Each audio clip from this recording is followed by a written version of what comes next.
Welcome to the Salmon Runs YouTube. Enjoy the video. You start by confirming your Samsung model and One UI version.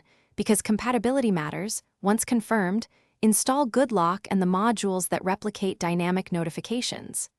Next, enable developer options and grant overlay, notification access, and background permission to the customization app so widgets can draw over the lock screen.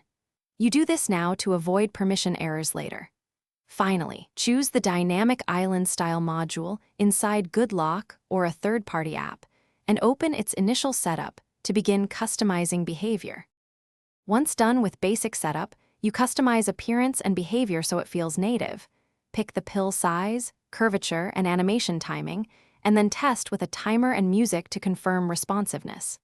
Next, map which system events should trigger the island, calls, media, navigation prompts, and alarms, so you avoid duplicate notifications. Make sure to adjust touch targets and safe area margins. This prevents accidental taps and overlapping with status icons. Finally, save profiles and assign per app rules to keep behavior consistent. To finish, validate everything with real-world checks. Call a number, play music, start navigation, and trigger an alarm to ensure animations and controls respond.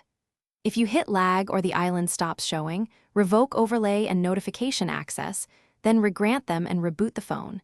This clears stuck services. Make sure to export or back up your configuration inside the app. Updates and resets can wipe settings.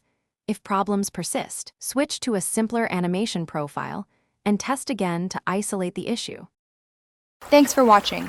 Consider subscribing if we helped you.